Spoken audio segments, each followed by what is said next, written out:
On behalf of Congressman Maurice Hinchey is Dan Lamb. Thank you, Ted, and thank you, everyone, for being here tonight. It's a pleasure to be here on behalf of Congressman Hinchey. It's great that this group, the Americans for Restoring the Constitution, is hosting this event. The Constitution is one of our favorite documents.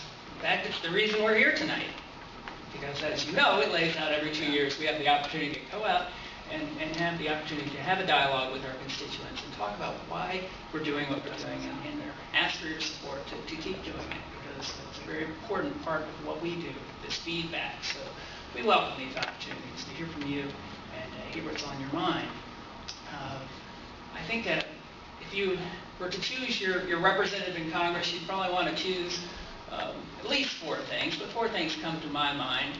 You would want to look for somebody who has the proper background to do this sort of work. You'd want to have somebody with the proper capabilities to go to Washington and affect change and work on behalf of the district. You'd want somebody with vision, somebody with an idea of what the area needs and how he can help it get there. And also, frankly, just honesty. And I've had the pleasure of knowing Maurice for almost 16 years. And I can tell you that he has all those qualities in spades, and it's an honor to work for him. And it's an honor to go out and talk about what we're doing. So we're on the same page, because that's what we want more than anything. Maurice is from this district. He grew up in this district that we serve. He went to public schools, went to SUNY New Paltz, which is in our district, for college. He knows this district very, very well.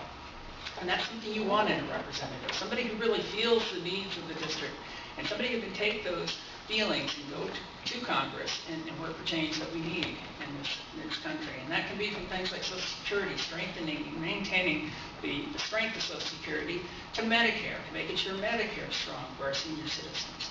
We have a lot of people in our district who need these programs, and Maurice has made sure that they remain strong.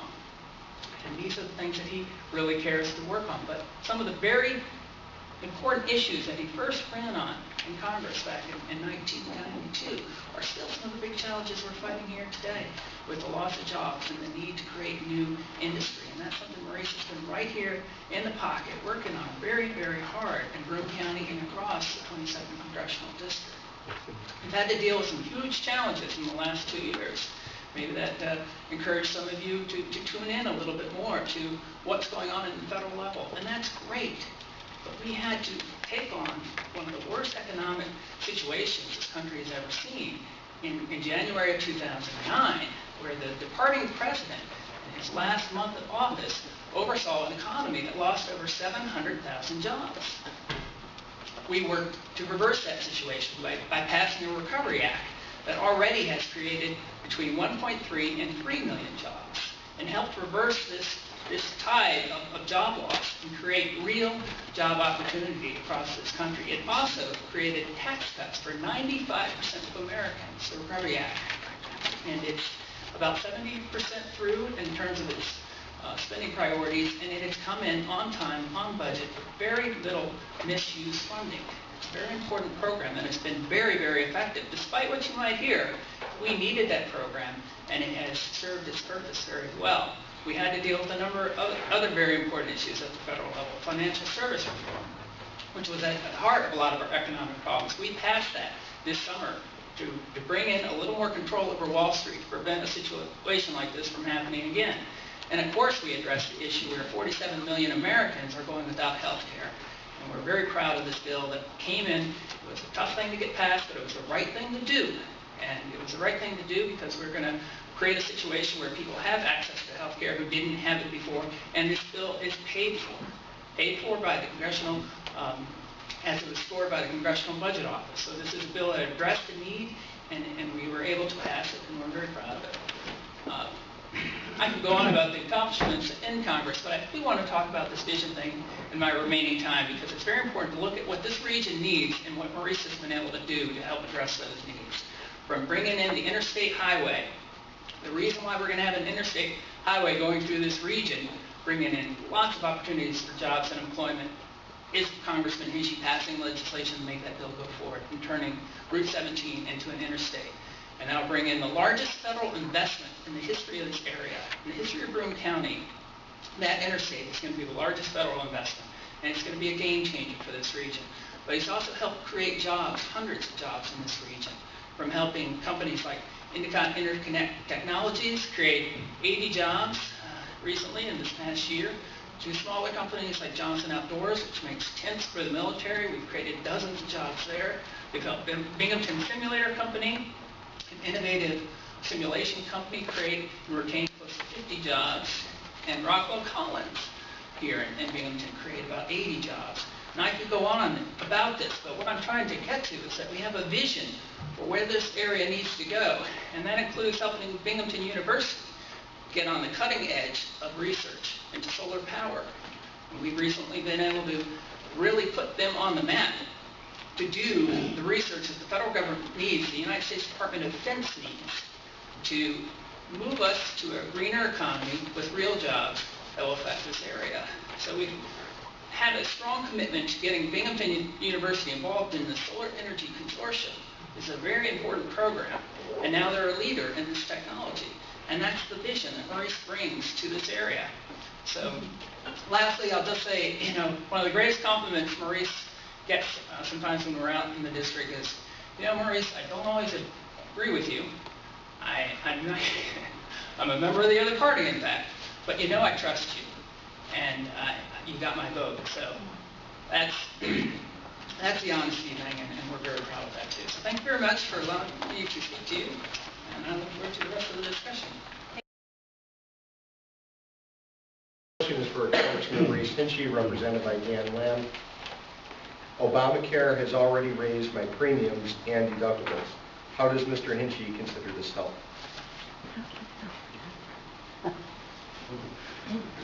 Well, look, healthcare premiums are going up astronomically.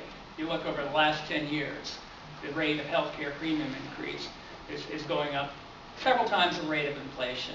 So to imply that Obamacare at its, I don't even use that term, to imply that this healthcare reform is somehow already raising your premiums, I think is a politically motivated comment from somebody who probably didn't support the bill in the first place. I think in the long run, we'll see this new law rein in this rapid increase in health care, at the same time making sure that 47 million Americans have access to health care, which is what a civilized country should have. Thank you. Dan? Can you define how the federal government determines need versus enabling?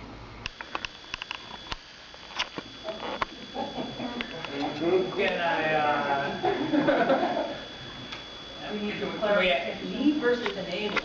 The person who asked the question, what do you mean by enabling? Need versus enabling. We're not going to I mean, we can go all sorts of directions with this. Entitlement, perhaps? Is that what's meant? Need versus entitlement? I get it. Take it and run with it. I like the open-ended creativity, but I really don't have a good response for a question that I can't quite pinpoint. Is there another one? Next question is for Maurice Hinchey, represented by Dan Lamb. What was your purpose for voting for a federal takeover of health care? Totally unconstitutional. Totally unconstitutional. Well, I really want to talk about earmarks because Maurice is very proud of what he's able to do for this area, and you should be very proud of him as well. He's a member of the House Appropriations Committee, the only committee in the House of Representatives where you have to be elected by your peers, and he takes that as an honor and the trust that the other members have in him to make sure that this process is fair. And earmarks represent a very small portion of the federal budget, less than 1% of the federal budget. So, and the Democrats have reformed the process and reduced the number of earmarks, added accountability, and that partition street is just a political jab at Maurice. There's no truth whatsoever to it. The town supervisor, the planner, everyone involved in that project knows Maurice didn't benefit from the project, and it's just unfair that it's even mentioned. Getting back to health care reform, look, Article 1 of the Constitution allows Congress to raise and spend funds as necessary to provide for the general welfare of the American people. And Congress is fully within its rights to do a bill like this, to create a law like this. And we have confidence in our system of checks and balances. The Supreme Court has review powers. Your time's up. Okay. We can only give you 1 minute. Okay. 70% of that's factually correct. That's 70%. Whoever wrote that needs to give me a call tomorrow and get on the same page on this subject. That's factually incorrect. Maurice believes in a woman's right to choose, and the decision is between a woman, a doctor, and her clergy, and that's just, the Supreme Court, that's the law of the land, and that's why we have this system of government. And it's legal, and Maurice will fight for that, to maintain its legality. And getting back to this other issue, we're reclaiming my time. Seriously, anyone who questions whether the Health Care Reform Act was constitutional or not needs to remind themselves that we have judicial review in this country. It's a fundamental aspect of our system of checks and balances. If this law is indeed unconstitutional, well, we have the courts to decide that. We feel it's on very solid ground constitutionally, and that's why we passed it, and that's why we're proud of it. Thank you. Questions for Dan? Speaking for Congressman Hinchey. With this so-called health care bill coming into effect, not my words, how is the government going to handle the increase in those covered versus the shortage of doctors now? With the health care bill coming into effect, how is the government going to handle the increase in those covered versus the shortage of doctors now? Well, look, that's a misconception right there, because the government doesn't handle the number of doctors we have in this country, because it's not a government-run healthcare system. Private sector and private doctors that are going to participate in these various plans that are going to be rolled out over a period of years. We don't flip a switch and get the complete healthcare reform tomorrow. We're phasing this in a way that demand and supply are going to meet. And I think we would be dismissing our belief in the ability of the private sector to step up to demand and meet this need. I think we'll see a situation where the doctors and we'll have more doctors and more nurses, and demand will be met. Why would you vote for legislation that our generation cannot pay for and in parentheses stimulus bill?